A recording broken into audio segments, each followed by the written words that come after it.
Hi, I'm Patrick Manning at Black Desert Resort. We are proud sponsors of Beyond the Game. I recognize that wins aren't always measured by points. Scoreboards don't always define champions, but the story this athlete has to tell, it does.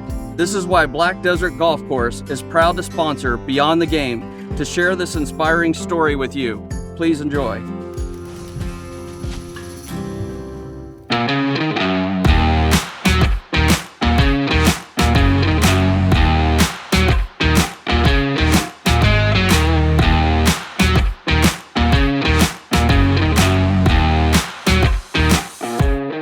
You're listening to the Utah Checkdown podcast.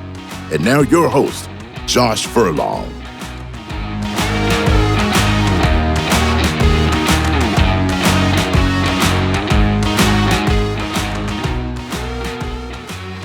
Welcome back to another edition of the Utah Checkdown podcast. We're 2 days away from football. How is everybody feeling about that? I think that's an exciting time. Depending on when you're listening to this, maybe it's game day. I don't know. Either way, football's back. We're excited to have it. I've said for many weeks that I'm tired of just having the same conversations. Right? It's all the same speculation and everything that we have. You know, and you're seeing this Utah team on paper, and they stack up really well. And you know, we've got a lot of these conversations going on, but now it's just time for the football to be played. Like, let's just see how it is. You know, is Utah going to be good? Are they going to be bad? I don't think they're going to be bad. But, you know, what's this transition going to look like for Utah in the Big 12? We're just excited to see it, right? That's our job. At least that's my job. So we're excited to be able to move forward with that. So got a fun guest today. But before we introduce him, I want to tell you about our partners, Black Desert, who are helping with the KSL.com Beyond the Game video series. The videos highlight various athletes and give an inside look into their life. Recently, we talked with former Utah offensive lineman Garrett Bowles about how a second chance at life allowed him to pay it forward to troubled youth. You can check out that video and many others on KSL.com. Black Desert is a new resort destination in St. George that features a championship Tom Weiskopf 19-hole golf course that combines a private club feel with destination resort golf amid lava fields and 360-degree vistas. Black Desert is changing entertainment in southern Utah, and they're just beginning. Black Desert, where remarkable is within reach, home of the Black Desert Championship PGA Tour. All right, so as I mentioned, have a special guest, and this special guest, he's been writing for KSL.com for the last few years. I saw his work at Pick Six Previews, and you know, we struck up a conversation, and I saw kind of his love of Utah. And so I wanted to see if he'd be willing to write about Utah and BYU to kind of see his stats and all the different things and kind of his insight from a maybe more national perspective. He's a guy that doesn't write for a national outlet, but he does have his preseason magazine. And, I wanted to kind of get his take on it. A guy that doesn't have any ties to the state of Utah, but has for the last now 3 years writing for us for BYU and Utah. So it's been fun to be able to have him. But I wanted to pick his brain a little bit, kind of get his take on the season, how he's viewing it. He, as he'll mention, you know, he's going to talk about his preseason magazine and kind of where he sees Utah and why he has them in a favorable spot. So with that, I'd like to introduce Brett Ciancia. All right, joining us today is one of our favorite people at KSL.com. He contributes for us, writing about BYU and Utah, and he might have a little bit of knowledge about college football. He has a little thing called Pick Six Previews. You may have heard of it. His name is Brett Ciancia. Brett, how are you doing, and how's this time of the year going? Hey, Josh, thanks for having me on. Yeah, it's a busy time of year here at Pick Six Previews with the annual preview magazine going out mid-July. It's been out 6 weeks now as we lead up to the 2024 season. And, you know, it's been a season of change. It's the conference realignment, the playoff expansion, all the transfers you could think of. So it's been a busy year, and I'm really excited to be back at KSL again. I love contributing there on the newspaper and the website. And we're getting to interact with two of my favorite fan bases. I'm not just saying it. I've been a fan of these bases and programs for a long time, even all the way out here in Pennsylvania, because I could tell that they love college football as much as me. They're very passionate. And you'll see them arguing every day of the year, 365-day battle. So it's great to be writing with you guys again. If I remember correctly, and you've been doing it before then, but in 2019, you got locally, you got a lot of publicity here for where you picked Utah. You had them as a playoff team. They, are obviously really close that season. What kind of helped you kind of latch on to Utah, and where did you how have you seen them grow from that time period? Yeah, well, like I said, based in Pennsylvania, but I'm up till 2 a.m. every Saturday night watching the Pac-12 finish up. And I felt like that was an area that I was able to gain some advantage because a lot of the national folks, some of the other magazines, I know they're not as tuned into the Pac-12. It's just nature, it's just timing, but I love it. I love that conference. I'm going to really miss it. But yeah, over the years, I started to appreciate Utah's physicality. They're all those buzzwords you think of, the locker room, the culture, the schemes, the styles of play. I started to love all of it, learn more about them. Noticed the fan base was really passionate. And I don't know how the stadium is set up with the cameras, but on a big third down jump that the stadium cameras are shaking like it's the 80s again. So I was really fond of their program and their base. And then leading into 2019, I really loved that defense. And I had a lot of respect for what they were building. I loved their quarterback and running back combo. And I think the AP poll had him about 15th or 14th, but I went all the way and put him 4th. And that got a lot of attention. And if you recall, they made it all the way. They lost once in the regular season, but they were still sitting there on that last weekend with a win and in scenario. If they were to beat Oregon in the Pac-12 title that Friday night, they would have been in the bracket. But unfortunately ran into a machine there with Oregon. So got all the way to the last day of the season with it. Came close. I came close again with Utah a couple years later. They did win the Pac-12, but they had a second loss that season. So yeah, it's been a way that I've been able to pick up some points here in the magazine accuracy game. I want to talk about Utah a little bit more, obviously, but I want to kind of get into kind of how this all came about for you. Phil Steele forever has been kind of like the icon of preseason magazines. You have Athlon Sports. There's a bunch of other ones out there. To undertake this as somebody that, you weren't tied to a publisher. This is just something that you started with a friend, is I would assume as a pet project. Kind of how do you kind of prepare for that, knowing that you are going up against those big names, but now you're in this and you've become the most accurate. You've got a lot of stats that back up what you do. How did you get here, and what does it take to kind of put out a magazine each year?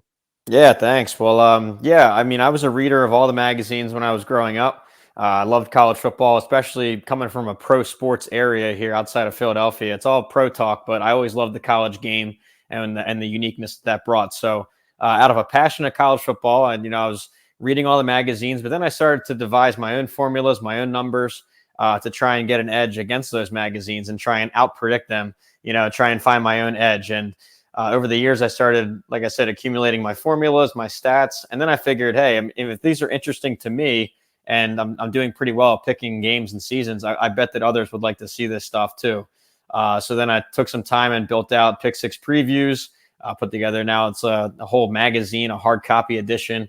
And just really, how I designed it was things I found interesting that I think other football fans would like to see. And I think it's been reflected in that, in the popularity. It's started to grow a little bit. So, and then, yeah, when I found out that they're keeping score, and I'm a really competitive guy, I'm a numbers guy, I'm a football guy, but a really competitive guy. And when I saw that they were tracking the accuracy rankings of all these publications, I knew that was the target. So, yeah, the first 10 years in, I'm number one over the 10-year span, and then had the 5-year as well. So it's really a point of pride going up against, 100 or 200 people staff and magazines as a one-man show. So that's been my point of pride, and it's opened up a lot of opportunities. I mean, I've been able to talk to head coaches and coordinators and do all kinds of radio and podcasts across the country. So it's been great to get that going. So that's how it started. That's how it's going. And I just love connecting with fellow college football fans.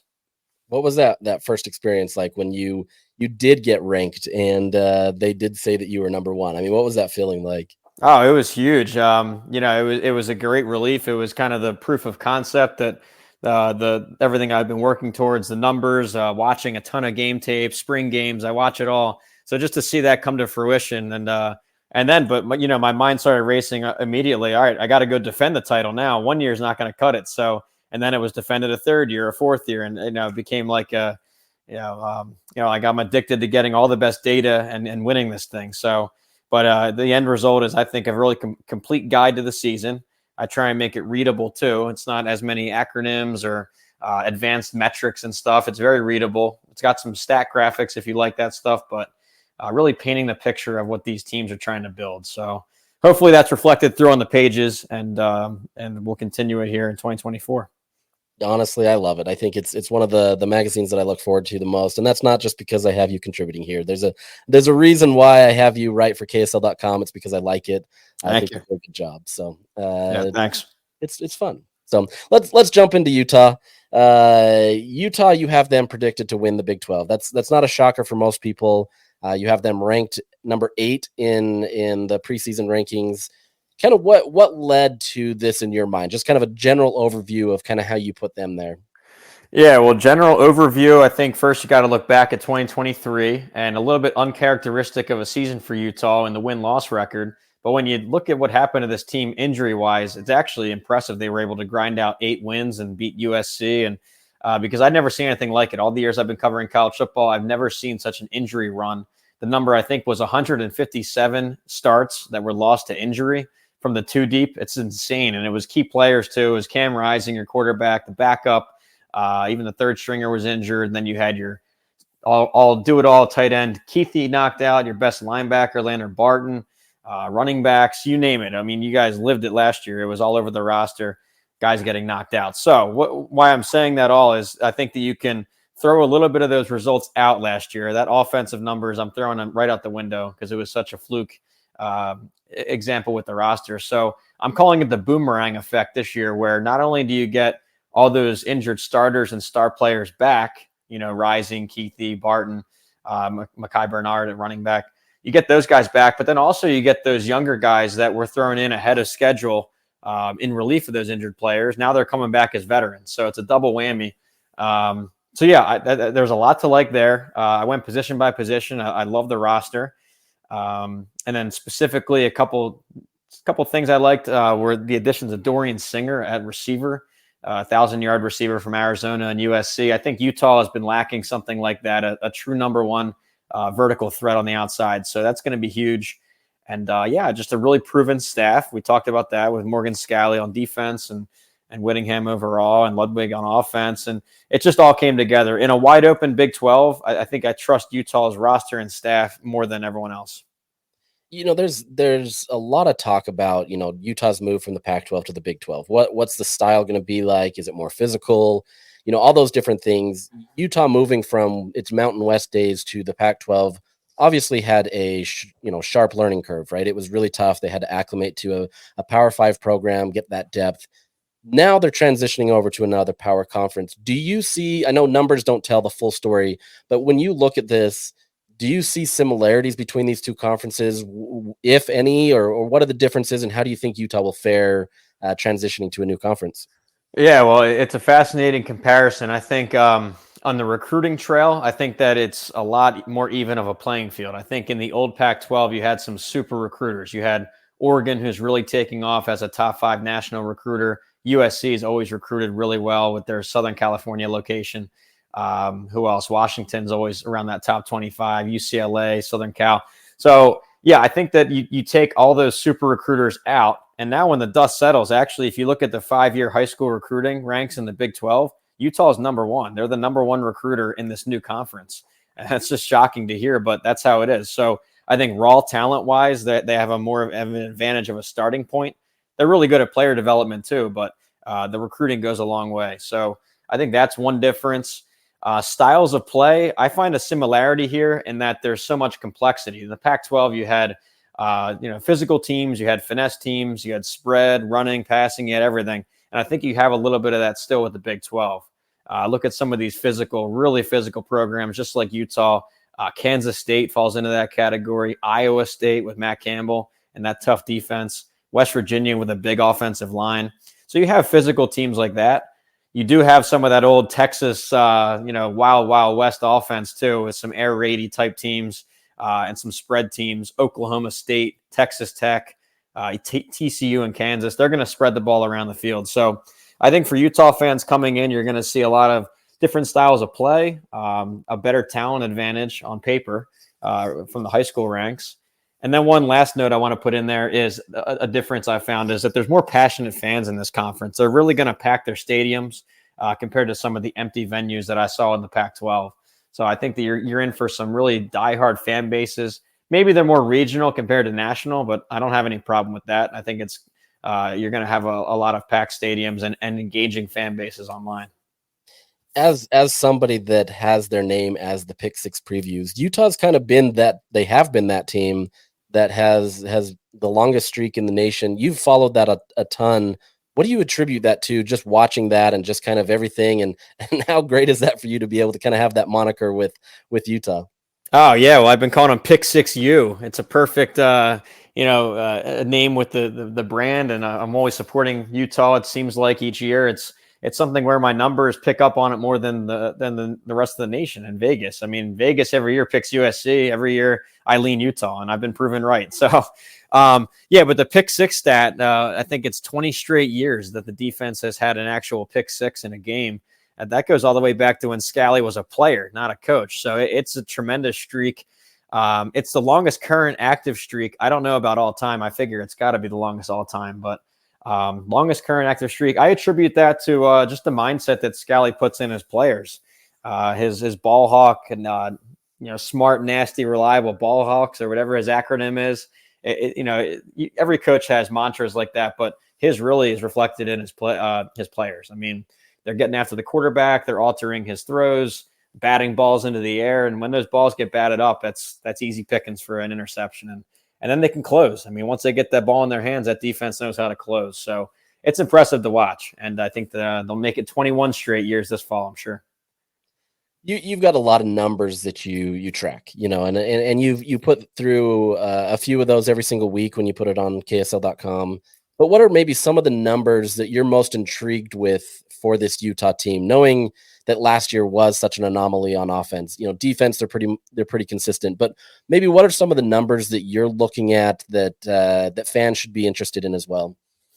Yeah, well, I think it's all about the pass game. And I put this in my article. I think it'll go up later this week at KSL, looking at some key metrics to predict how Utah will fare in 2024. And right away, you got to start with the pass game. And I know it was an anomaly because they were on to their third and fourth and fifth quarterback, and even a safety at quarterback at sometimes. But I think you got to have tremendous improvement there for this whole Big 12 title thing to work out. And I think it will. I think with Cam Rising back healthy, Isaac Wilson has impressed, and they're in the backup role, local 4-star guy.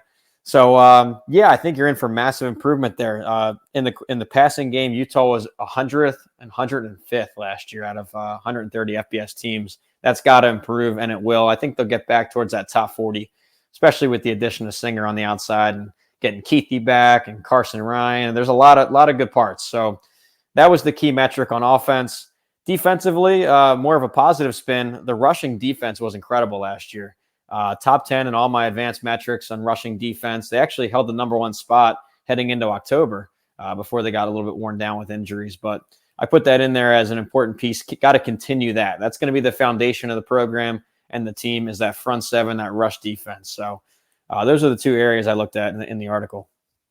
I know you're not necessarily doing projections in terms of you expect a guy to get this many yards or whatever that may be, but in your mind, where does Cam Rising have to be in terms of passing to be able to get this team to where you think they should be at that top 8 or even higher, getting into that playoff spot?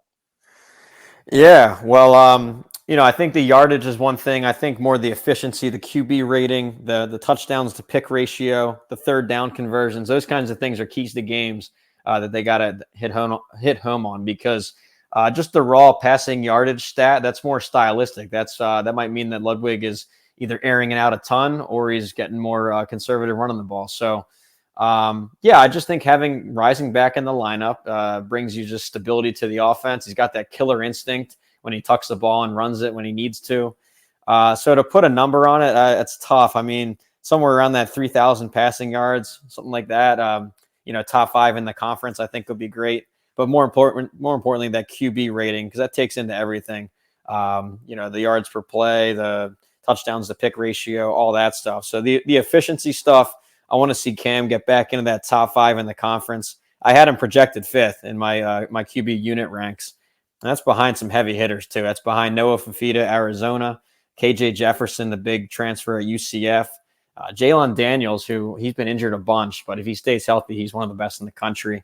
And then I do have Sanders, Shedeur Sanders over at Colorado. He's dynamic and doesn't have much of an offensive line to help him, but he himself is solid. So I have Cam fifth there. I think that'd be a great spot. If he gets near that spot on the QB leaderboard, I think Utah is in a great position. There's been a lot of talk in the Big 12 about parity, right? That's the deepest conference. That's what the commissioner, Brett Ciancia, wanted to say. There's a lot of people that say it's a wide open race, right?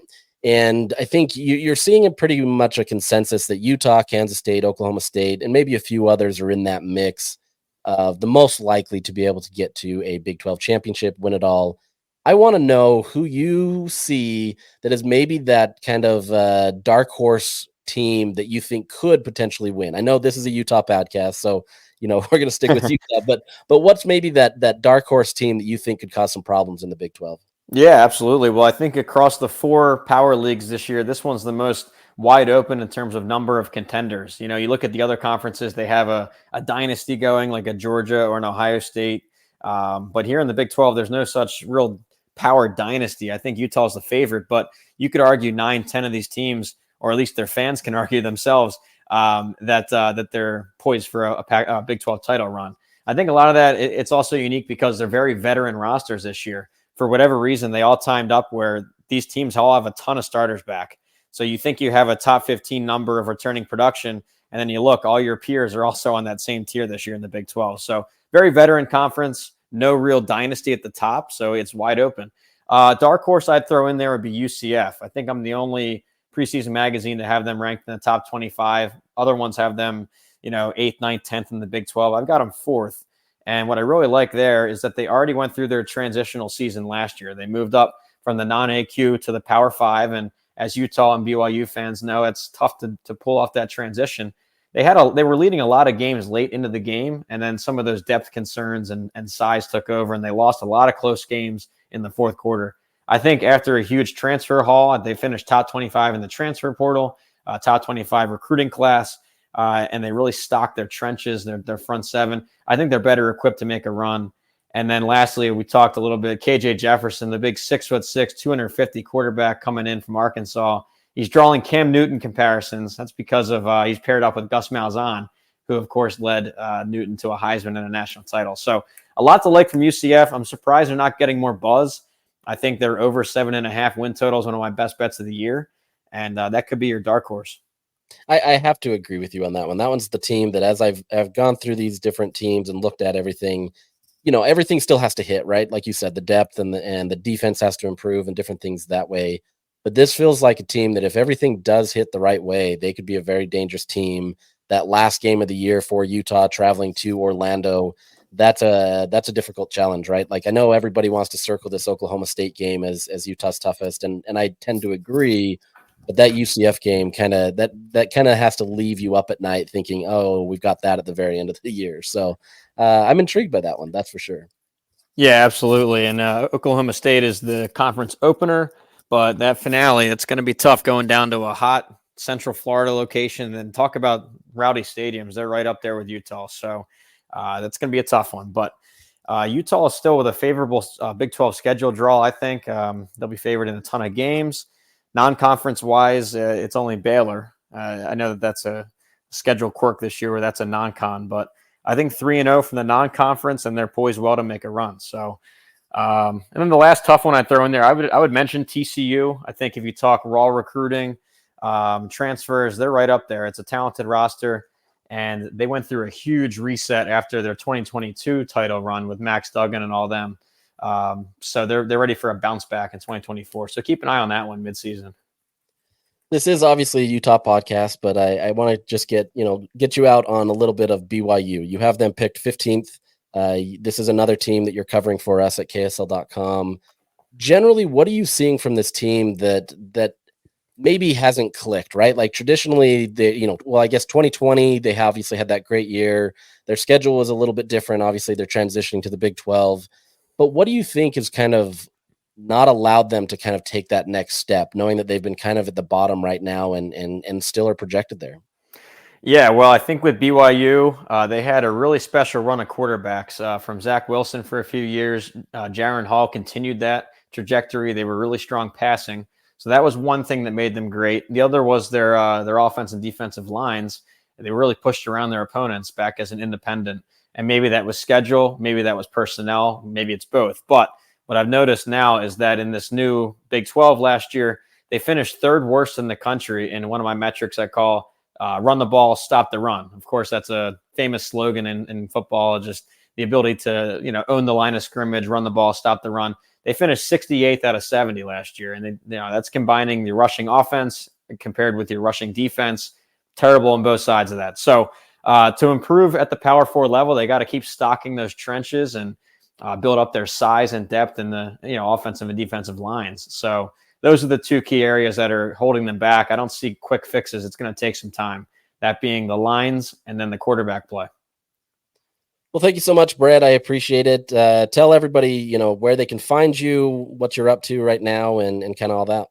Yeah, thanks so much. Pick6previews.com or Pick6previews on Twitter for the annual season preview magazine. We still have hard copies shipping out, 2 or 3 day guarantee. You'll get it before kickoff. Have the digital option as well.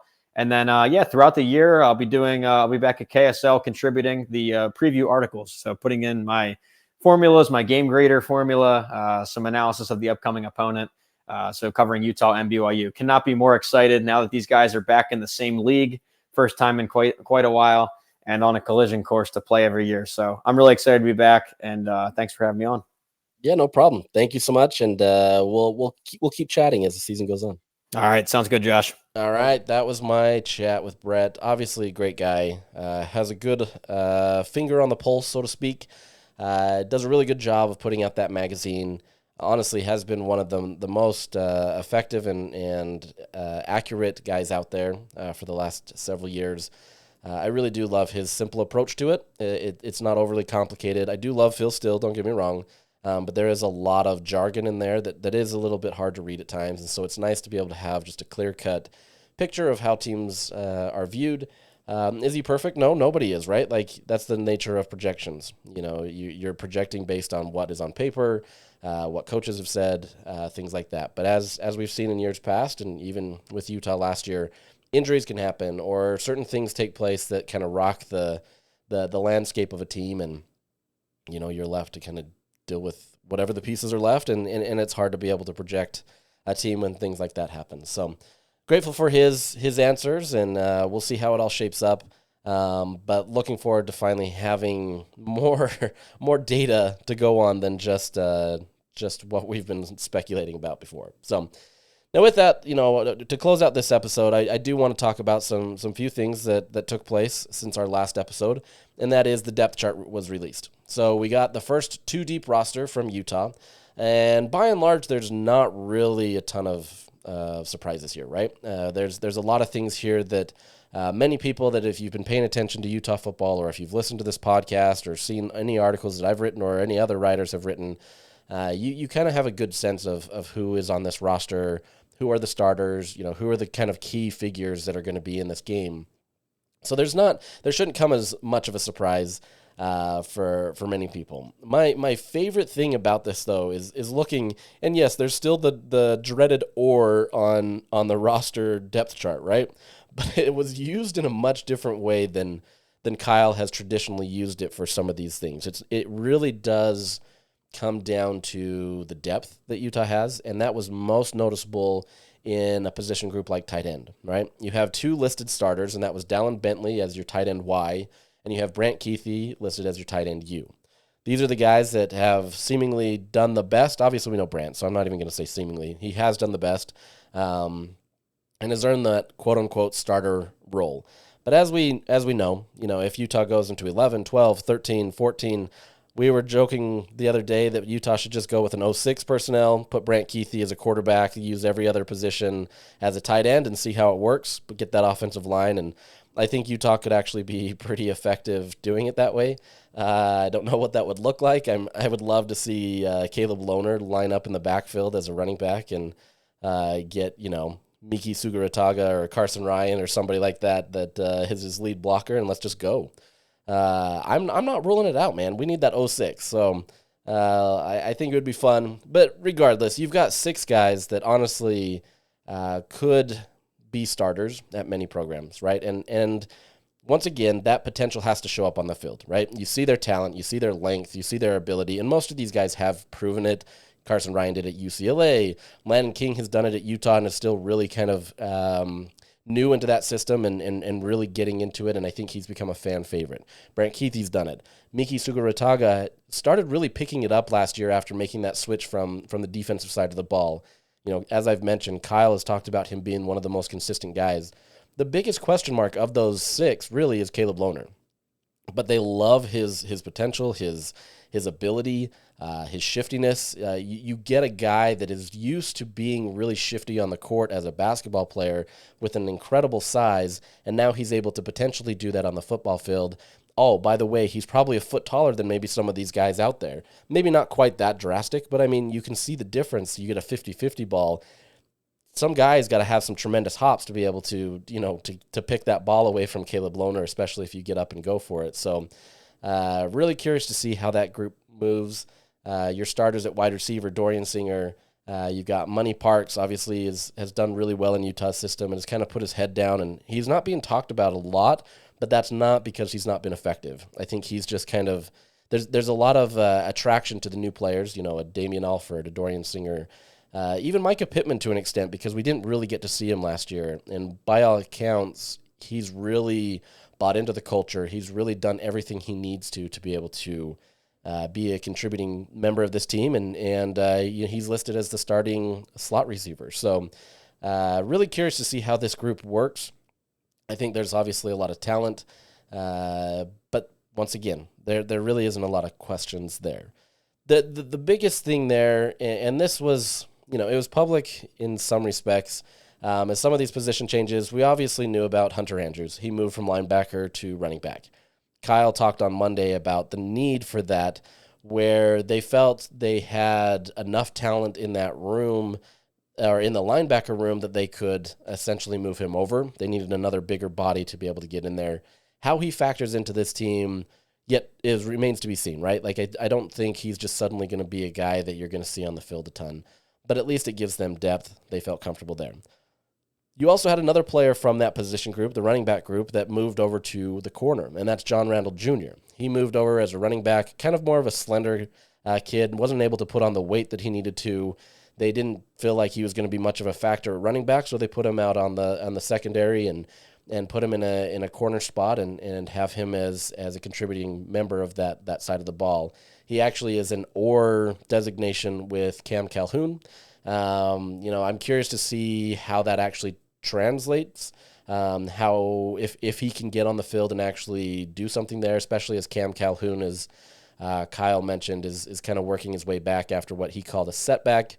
Cam actually announced it in the summer that he did have surgery, so this is not necessarily a surprise, but you may have noticed that he was absent from all the talk in fall camp after having a pretty decent spring showing. He did at least get that, so he's not super behind, but he's going to come in here, and he's working with the team right now, really getting into the thick of it, honestly, in next week. So we'll see how he factors in, but Kyle believes that, especially by the end of the year, he's going to be integral in this defense and be there. But with that said, that's a side tangent to John Randall moving to that position. You get him as a guy that potentially could now, see the different side of the ball and be a contributing member. I don't know how that'll work. I don't know if they feel comfortable enough there. They obviously do, in the sense that they're putting him on the depth chart. Interesting that he, only has been there for a couple weeks and is already beating out some guys that have been in the position. I don't know, take these depth charts with a grain of salt, but it is interesting nonetheless. And then the last player is Jonathan Hall. There's been a lot of talk about his potential at safety. In reality, though, he is very much so more of a linebacker body. They projected him there. They tried him out at safety, tried to see if he could do it. Maybe saw him as kind of a Chase Hansen type body, where you play him at safety and he has a lot of the physical gifts to be able to do it.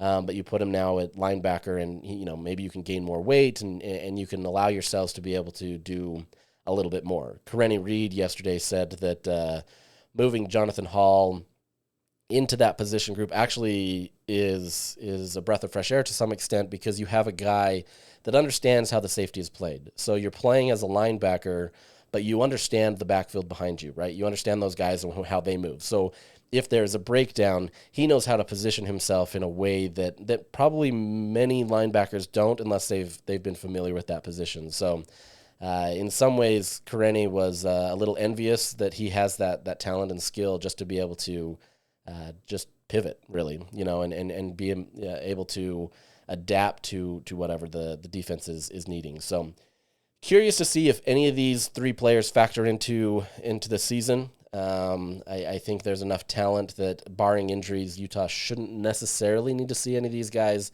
But I think, by and large, this is a good move for all of them. I think it projects well for where they're at. If you're not seeing time at your respective position that you were recruited for, this becomes a good opportunity. So, like I said, nothing really out of the ordinary with this depth chart. Maybe a few key surprises if you haven't been paying attention to much, but interesting nonetheless. Outside of that, this is a season where Utah is coming in, and there's been a ton of talk about the offense, right?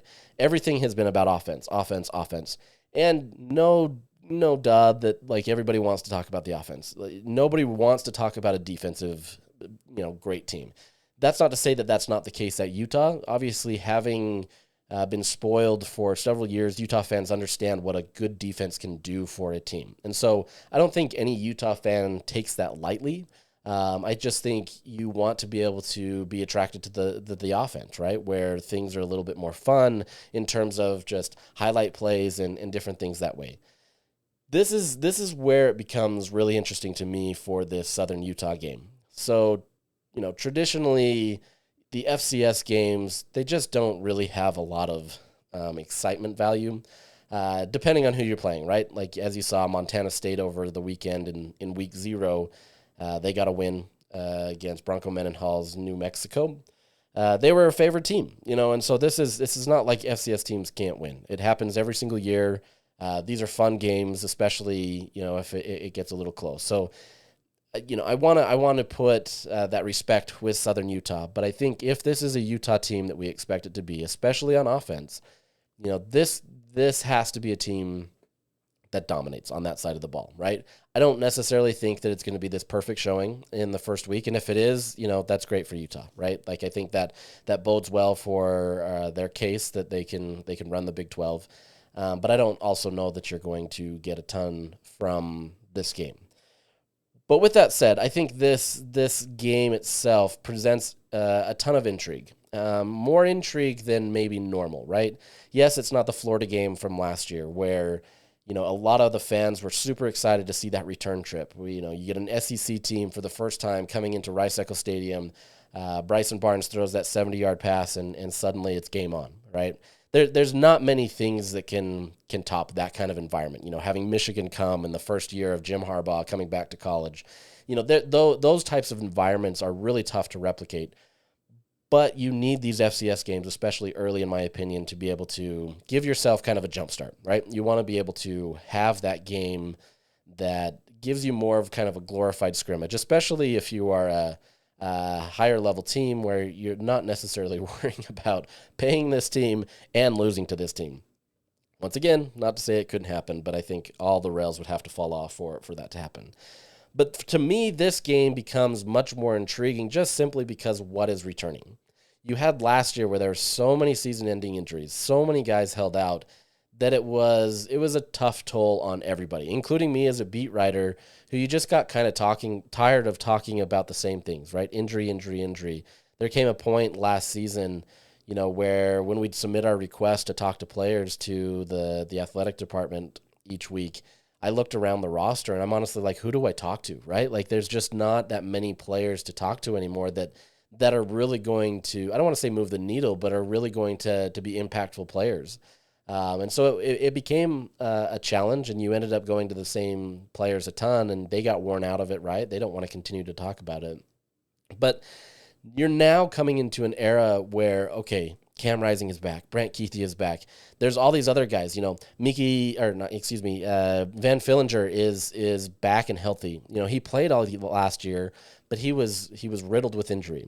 You got Junior Tafuna, who was struggling with injuries last year and still played a bit, but now he's fully healthy. You got Connor O'Toole, who many consider on that team to be the best pass rusher. He's now fully healthy and ready to go. You have all these players, Mekhi Bernard, he missed the entire season essentially. So you have this whole stable of players that are coming back, and I think that provides a ton of intrigue into this game, where normally an FCS game isn't going to provide that much intrigue, but I think just the nature of what took place last year, what is coming back, what the potential is for this team really makes this game an electric environment, right? That first time that Bad Moon Rising is played over the PA system, Rice-Eccles Stadium is going to erupt, right? And I think that's what makes this game so much fun. You want to see a team come out there for the first time. It's obviously college football, so you're going to be excited about it regardless. But you get the opportunity now to see this. And then you've added all these players. You've got Dorian Singer. You've got Damian Alford. You've got Carson Ryan, Caleb Lohner, all these guys that have come into the system now and that have improved this offense. And there's so much at their disposal, right? And I think that's what's so fun about this. Sure, Utah has to go out there and they have to prove it, right? It's easy to talk right now and say, oh, this Utah team could win the Big 12. Yeah, they could. They could absolutely be a factor in the college football playoffs. They can win a second round game. I guess it would be the quarterfinals. I think they have the talent to be able to do whatever they really want to if everything goes well. As we know, these things don't always pan out the way that they should, right? Florida State was undefeated last year and they didn't even get there. So things don't always pan out the way that they should or that teams want. Yes, the 12-team playoff opens that up more, but there's likelihoods that things could happen outside of Utah's control that could prevent some of these things. So I think the fun part is just seeing this on the field, right? Is just being able to have that opportunity. And it's funny talking to the players yesterday. We got only a few players because it's a short week, and so they kind of selected some of the players for us, 2 on offense, 2 on defense. And those 2 on offense were Cam and Brant, 2 guys that are obviously ready to go. Brant talked a little bit about kind of some of the nerves and having not played football really for about 2 years. That's tough. So that becomes a challenge. But talking to the 2 defensive players, you got Karene Reed and Junior Tafuna. Both of them, the first things that they said, what makes you most excited, it wasn't about their defense. A lot of the times you get these defensive players that are just like, yeah, I'm excited to play this game because I'm tired of hitting somebody else, right? You want to hit, these opponents that you don't care about is what they say. The first thing that both of these guys talked about was the offense. They are so excited to be able to see this offense. They want to be able to see this other side that has given them fits in fall camp. They want to see how it shows out on the field when you're going against teams that aren't yourself, right? And if they're putting this defense into fits, that can mean one of 2 things, right? This defense is either not up to snuff or this offense is incredibly talented because they're able to do it against this defense. So you've got a lot of I don't even know what to say, like the divide there, right? Like it could be either incredibly great or it could be, I don't want to say incredibly bad because I don't think that's the case. Last year was incredibly bad, so I think there's your benchmark. But I don't even know if you want to call that your benchmark. But you've got a lot of excitement. And at the end of the day, whether it's offense, whether it's the defense, and I will say as a side note, that defense is excited to be able to have a potent offense simply because after getting 3 and out every single time, that puts a lot of strain on that defense, right? They felt the pressure. Karene Reed talked about that. They felt the pressure last year to be the better side of the ball, to be able to really win Utah some games. To get them to 8 wins, there was a huge defensive effort that had to go into that. And he said that it was a huge relief to be able to have an offense that can kind of complement that. If not, I don't want to say be better, but better than the defense. I'm saying not better than last year. It is better than last year. But it's one of those things where it's nice to be able to have a team that can go out there. And sure, they might be able to go quick, right? There was many times in the years that Cam was starting in that 21-22 season where Utah's scoring within 2 to 3 minutes, right? It's a pretty fast offense, and they're able to move, really quickly. That puts the defense back out there. But that puts a little like pep in your step, right? You're coming out there, you're excited, you just saw what the offense did. You can go out there and now let's go for that shutout. There's a lot more energy that's tied into that. Whereas last year, okay, the offense just went 3 and out. Oh, maybe we got five plays this time. Maybe we got 7. We almost sniffed the red zone, but we're still coming out there. It's really demoralizing and it's tough. In one respect, it's they take it as a badge of honor to say, okay, we're going to be the one to win the game with defense. But that is tough. When things break down, when something happens, that becomes a difficult challenge, especially with the depth issues based on injuries and everything. That's a challenge. This year, they don't have that. At least on paper, they're not supposed to. And so when you have this complementary offense and defense, it becomes a breath of fresh air for everybody involved. And I think that's what everybody is most excited about, right? Is you want to be able to have a complementary side of the ball that's actually going to move it. But at the end of the day, all of this comes down to the health of Cam Rising. Yeah, Isaac Wilson is your backup, and he's a great backup, at least what we've heard from what he's done in practice. But he's not tested, right? We've seen what he can do at Corner Canyon, and he was obviously incredible at what he was able to do there. If he can translate that to the college level, and you have to hope that you get to see a large amount of Isaac Wilson reps on Thursday, that'll help. But it's hard to project Utah to continue to have the success that they are projected in if Cam Rising is not under center. And so that becomes the biggest factor for this team, where he has to be kind of the untouchable person. He's going to take hits, right? There's things that are going to happen, but he has to be able to be, as Kyle called him, he has to be upright. They have to keep him there. He has to be more of a pocket passer, which is mostly what he does. It's not like he runs a ton, but he has to be the guy that stays healthy. And once again, I'll go back to this because let me play a clip first from Kyle. There's been a lot of comments on Twitter about it based on what he said. So let me play this clip from Kyle, and we'll kind of get into that. Well, physically, about the same guy, 220 pounds. He's what he's been for the last several years. He is going to be very judicious in his running, and we've had ad nauseum talks about that, and he's going to be a guy that really picks his spots and is going to be not trying to fight for that extra yard when there are situations where end of game or whatever where he's going to need to go ahead and throw it in there, but preservation is the key with him as far as when he decides to tuck the ball and run it. Very little QB run game. You're not going to see a whole lot of QB run game. But he's right now functioning as well as he ever has. His arm strength is back. The leg feels great, and just no limitations. I mean, he's ready to roll. He's ready to roll. That's obviously a good sign. And we've heard that, I don't think there's any surprise there. But there was a lot of people that think that based on what they're saying is, trying to keep him preserved and there's not going to be a QB run game, that's going to take away from Cam Rising. This isn't going to take away from Cam Rising's ability, right? At the end of the day, Cam Rising is going to do whatever he can to win games. The hope is that Utah is going to be in enough of a situation where they don't have to rely on Cam. They don't have to rely on him being the guy that says, okay, we can't get anything from our running backs, or they're getting locked up. Let's use a QB keeper off the edge, to get us 5 yards or so.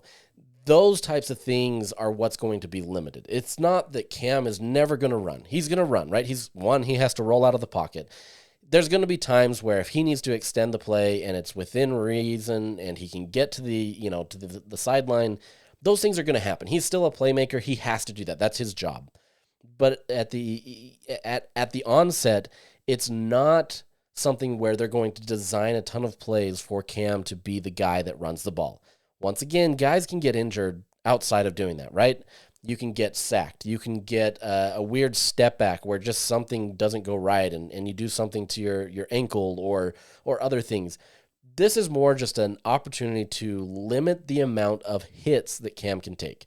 So this isn't any indictment on where Cam is as a player. They believe in him. They don't think that this is one of those things where he can't run or that he can't do what he needs to.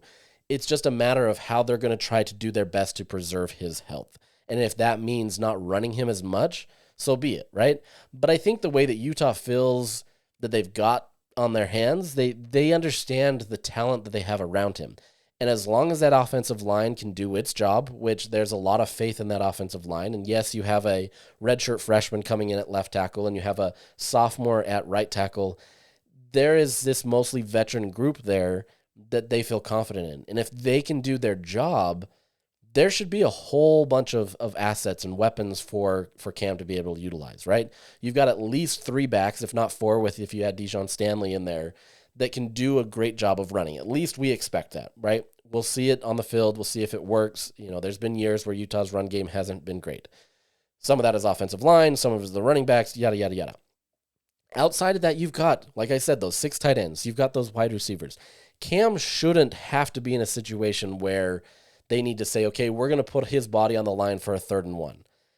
They've got enough talent. In theory, they should be able to do what they can to be able to move the chains in a way that doesn't rely on him extending the plays. Is Cam going to do that? 100%. Cam is the guy that, yes, they've had to preach this several times to him because he's just a guy that wants to win. And when you get into that situation where, maybe it's a tight game or things kind of click and you want to kind of have that competitive drive, he's going to engage, right? He's going to do that. I think you can't teach that out of somebody. I think you have to work with them and understand the situational awareness and say, okay, do we need this 3rd down right here? Is this going to hurt us if we don't get this 3rd down if Cam doesn't run? That's where he has to take it to that next level, right? He has to understand, okay, am I better off just throwing the ball outside? Am I better at taking a shot somewhere? Or am I better at running or just whatever? It's going to be much more mental than anything else with Cam and just trying to figure out where he needs to be. Fortunately for Utah, Cam is very locked in there. He understands things very well. He understands the situational awareness of the game and how it's played. He does it in a quick manner. That's not to say he's not going to make mistakes or that he can't make mistakes, but he understands that very well. And so it's more just preaching that into him that you don't have to be the hero in this offense. You've got so many assets. You've got the ability to be able to do it, sure, but you've got many people around you that can help. Now, if this comes to a situation where, Utah is on a 4th quarter drive and they need a touchdown or they need a 1st down to extend that drive, 100%, if Cam is the guy, Cam is going to happen. You've got to take that risk, and Cam will take that every single day of the week. He'll own it up to Kyle Whittingham and Andy Ludwig if they scream at him for doing it. This is how it is. You want a guy in that backfield that is going to go to war with you. And that's what Cam is. They respect him because he doesn't just talk the talk. He walks the walk. He does everything. He is the guy that's going to jump in there and do it if he needs to. The real question is just if he needs to. So I'm curious to see how that develops this year.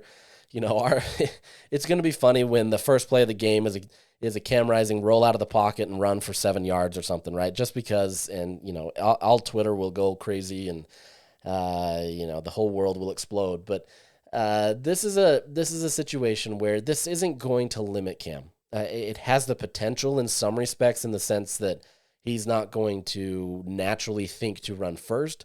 But look, this is not something where Cam is going to be that guy that's just like, I don't know what to do. I can't run. He's physically healthy. He's able. They just want to preserve his health. As Kyle said, it's all about I can't even talk. You know what I'm saying. They want to preserve him and make sure that he's healthy. Because at the end of the day, if Cam Rising is not healthy, this becomes much more of a challenge. That's not an indictment on Isaac Wilson. They truly believe that he is the guy that can take over if Cam is there with as little step down, if at all possible. I've heard things outside of this that Isaac is, I don't want to say on par with Cam, but he's got the talent that is pushing Cam in practice. So I don't think there's a question of natural ability. It's more just understanding the offense, understanding how it works at the Division I level, that kind of stuff, right? So that's kind of how this all works. This whole team is going to be revolved around Cam Rising, and if they can get that done, everything's going to be fine. We'll see how it translates. This will be a fun thing to be able to see Thursday. Outside of that, look, let's just talk about the games. Like, I want to be able to get into this. We can continue to hypothesize and speculate about what this team can be, but let's just go get to the games. I hope you're excited. I know you're excited. But I hope that you have a fun game day, and that when we come back on Monday or Tuesday, whenever I decide to do this podcast, that we have some fun things to talk about. We'll overreact on some things because that's just what college football does. But I'm excited to kind of get into the season and share it with you, and I look forward to getting back at this because it's football season. So look forward to it, and we'll catch you next week after having been able to see a real game. That'll be the best opportunity. So with that, I sign out and have a wonderful day.